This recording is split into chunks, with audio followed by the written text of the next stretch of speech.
Hi there. Welcome back to English Adventure. Today, you'll dive into the story of Albert Einstein, a genius who changed the world with his groundbreaking ideas. This story is perfect for practicing your English listening skills. So let's get started. Chapter 1. A curious child in a quiet world. In the small town of Ulm, Germany, on March 14, 1879, a boy named Albert Einstein was born into a modest Jewish family. His father, Hermann, ran a small electrochemical factory, while his mother, Pauline, filled their home with music, playing the piano with grace. But from the very beginning, Albert was different. He didn't speak until he was nearly 3 years old, and when he finally did, his words came slowly, as if he were carefully piecing together each sentence in his mind.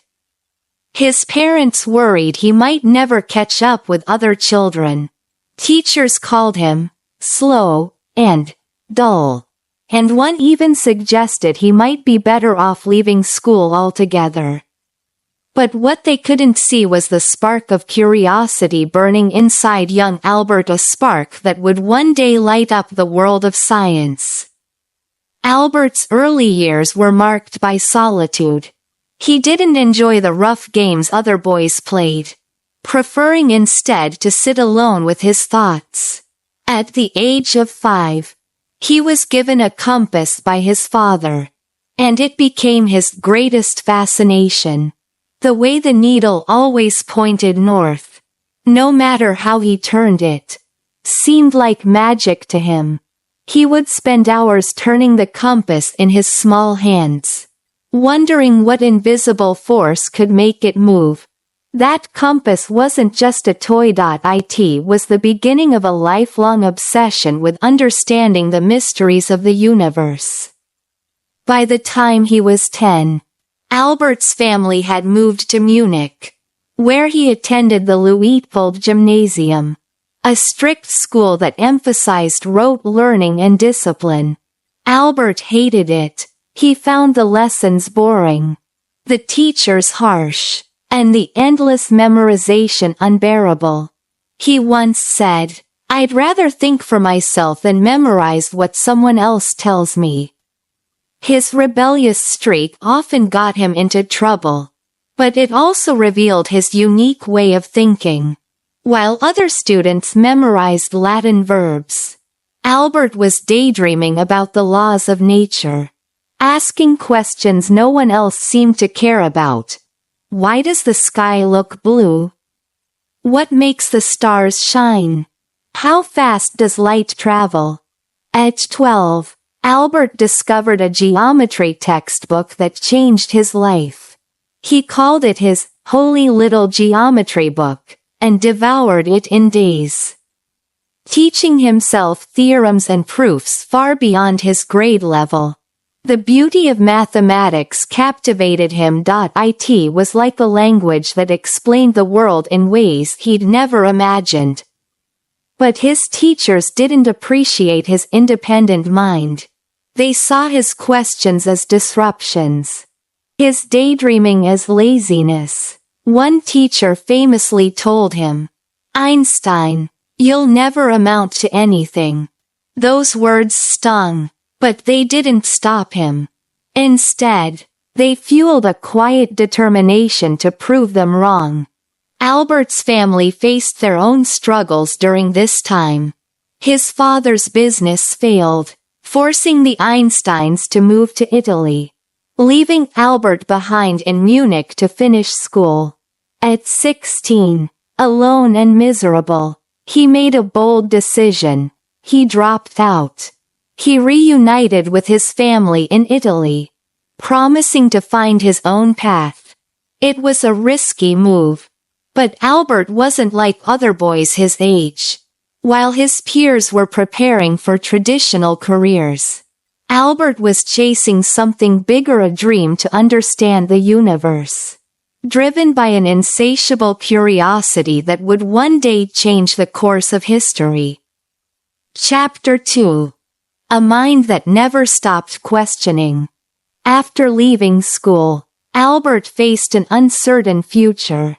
He needed to find a way to continue his education. But his rebellious nature had left him with few options. He applied to the Swiss Federal Polytechnic School in Zurich, hoping to study physics and mathematics. But he failed the entrance exam's general section. His math and physics scores were exceptional.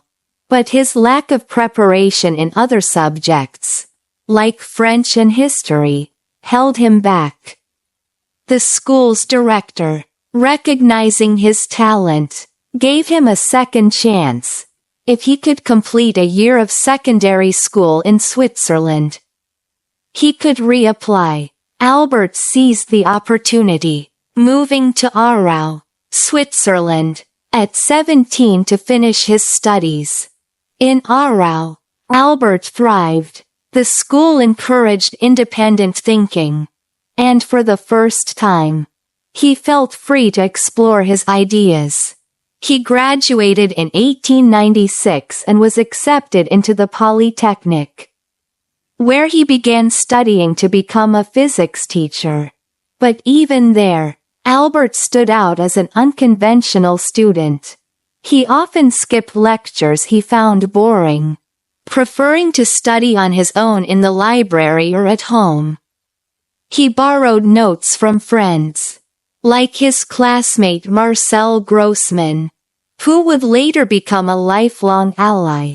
Albert's favorite pastime was reading advanced physics texts, particularly the works of James Clerk Maxwell on electromagnetism. He would sit for hours, scribbling equations in his notebook, trying to unravel the secrets of light, energy, and motion. It was during this time that Albert began to develop his own ideas about the universe. He was fascinated by the concept of light and how it moved through space.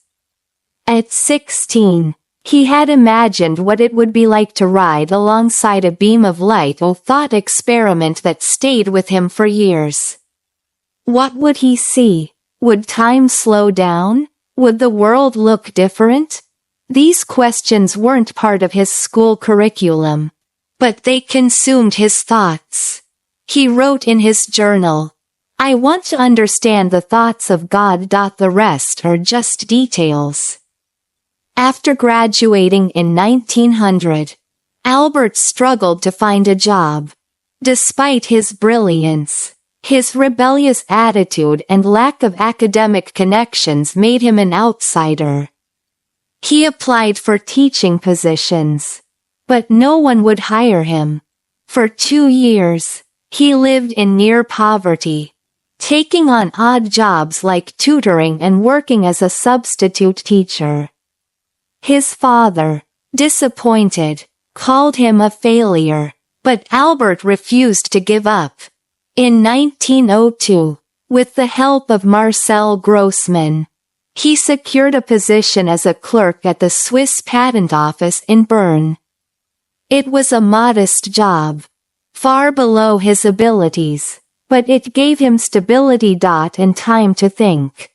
At the Patent Office, Albert reviewed applications for new inventions, many of which involved electricity and mechanics. The work was routine, but it sparked new ideas in his mind.